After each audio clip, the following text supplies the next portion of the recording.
Assalamualaikum, halo teman-teman perawat, apa kabarnya? Baik ya, kali ini kita akan membahas lagi soal uji kompetensi yang berkaitan dengan kejang demam pada anak atau demam pada anak ya. Kita lihat soal yang pertama. Soal pertama, apa tindakan yang dilakukan pada kasus tersebut? Jadi tindakannya apa? Setelah tahu soalnya, kita ke kasusnya. Seorang perempuan 3 tahun dirawat di rumah sakit dengan keluhan kejang saat demam. Hasil pengkajian saat ini muncul kejang. Suhu 38,5 derajat Celcius, orang tua cemas melihat kondisi anak. Apa tindakan yang dilakukan pada kasus tersebut? Jawabannya adalah melonggarkan pakaian. Ya, meskipun sebenarnya membaringkan dengan posisi miring dan tetap bersama anak itu juga baik. Ya, betul. Kemudian mengamati aktivitas kejang juga betul. Menyingkirkan semua objek yang berbahaya juga betul jawabannya. Kemudian tidak memasukkan benda ke dalam mulut pasien juga itu betul. Tetapi yang paling betul di awal adalah yang B, yaitu melonggarkan pakaian. Kita lihat ya. Jadi kalau anak sedang kejang karena demam, yang dilakukan pertama kali adalah melonggarkan pakaian, apalagi pakaian ketat ya.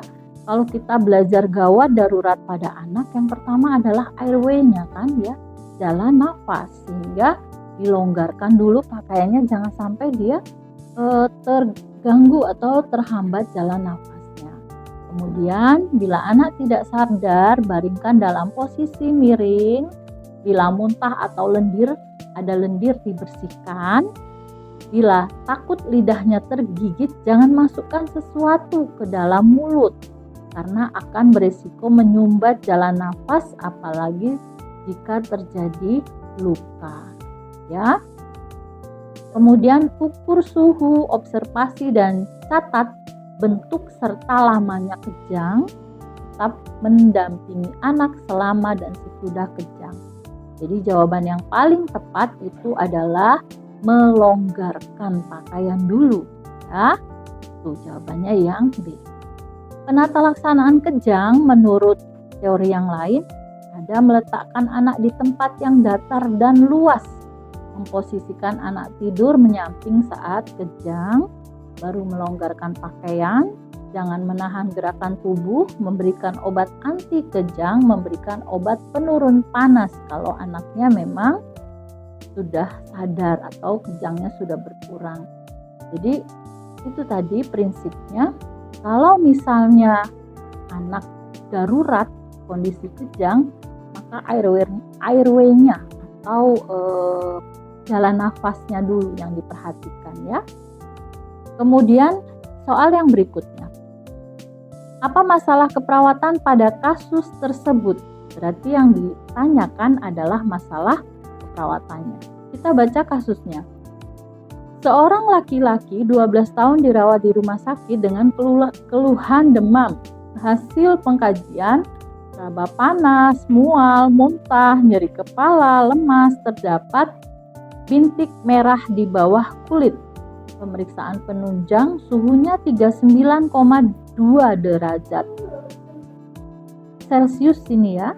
Kemudian SPO 2-nya 96%, trombositnya 89.000 sel per ml ya.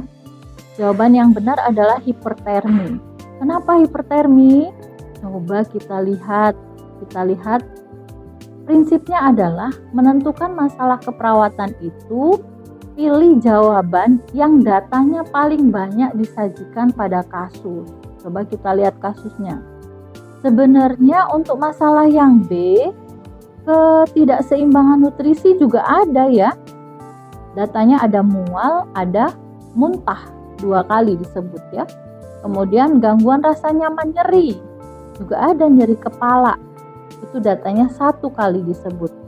Kemudian gangguan integritas kulit, itu ada bintik merah 1 kali disebut datanya di kasus ini. Kemudian Resiko perdarahan itu dilihat dari trombositnya ya. Jadi itu juga satu datanya disebutkan. Yang paling banyak disajikan atau disebutkan datanya di kasus ini adalah data tentang apa? Demam, teraba panas, suhu tubuhnya 39,2. Berarti tentang panas atau tentang hipertermi ini datanya disajikan atau disebut 3 kali. Kalau yang lain hanya 2 kali atau 1 kali. Sehingga bisa disimpulkan masalah keperawatan yang ada di kasus ini adalah hipertermi. Itu ya triknya. Itu tadi teman-teman pembahasan soal dari saya.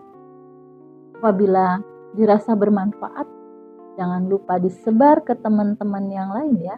Jangan lupa like, subscribe. Assalamualaikum.